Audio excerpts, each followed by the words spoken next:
តែបងផ្លែទេយ៉ាងម៉េចទៅហើយកំពូលអ្នកប្រដាល់ពួកឯងចង់យ៉ាងម៉េចចង់យ៉ាងម៉េចហ៎យើងនាំកំពូលអ្នកប្រដាល់ទាំងនេះមកទូទាត់បញ្ជីជាមួយនឹងឯងមានរឿងអីនឹងពុកវាអូនាងមិនដឹងទេចាំខ្ញុំនិយាយប្រាប់នាងការពិតនោះគឺប្តីនាងបានមកភ្លេចកិច្ចសន្យាដែលបានចុះហត្ថលេខាលើកុងត្រានេះ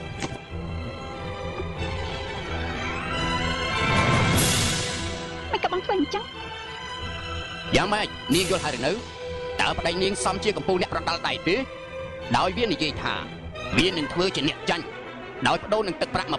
$20,000តែបែរជាវាធ្វើឲ្យយើងចាញ់ប្រាក់$1,000,000ទៅវិញនាងជួយគិតទៅមើលតើឲ្យយើងទូទាត់បញ្ជីជាមួយប្តីនេះយ៉ាងម៉េចសុំលោកមេត្តាមេត្តាមេត្តាស្អីចង់ឲ្យយើងបំភ្លេចប្រាក់រាប់លានដែលយើងចាញ់នោះមែនទេមិនបានទេលុះត្រាតែយកជីវិតប្តីនេះមកសងទើបយើងសុខចិត្ត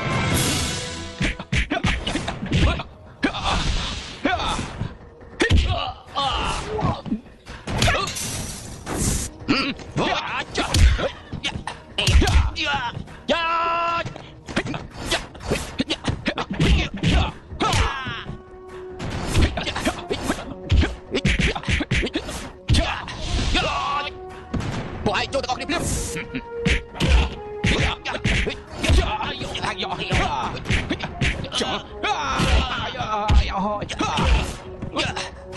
ពួកឯងងើបឡើងសម្រាប់វាឲ្យបាន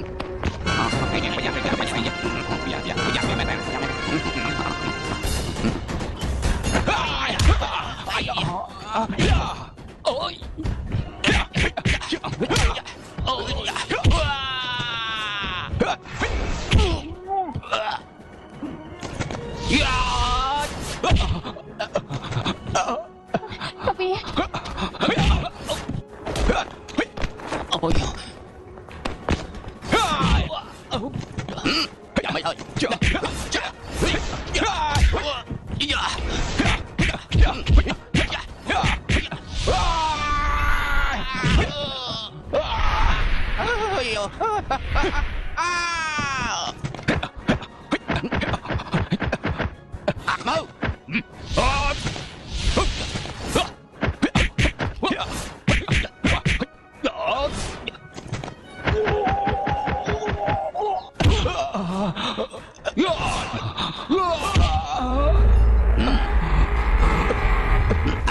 កណ្ដាប់ដៃដៃរបស់ឯងពិតជាអស្ចារ្យមែនណា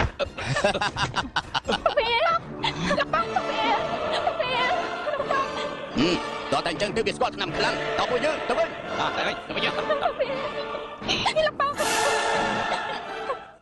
ច្បាស់ជាមានចោះតែមើលតាំងហើយ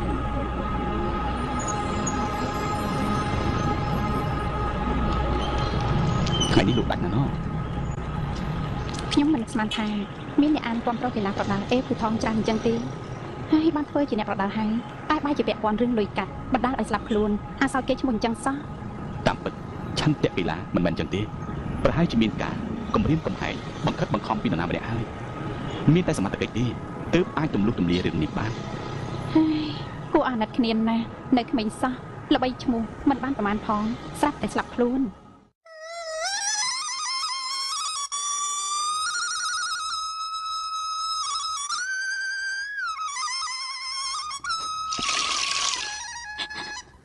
មិនអីទេក្មួយត្រឡប់មកនៅស្រុកយើងវិញជាការប្រសើរហើយនៅទីនេះក្មួយអាចធ្វើស្រែកូស្ករចិញ្ចឹមជីវិតបានណាចំណែកកិត្យាឲ្យវារៀនបន្តទៀតទៅ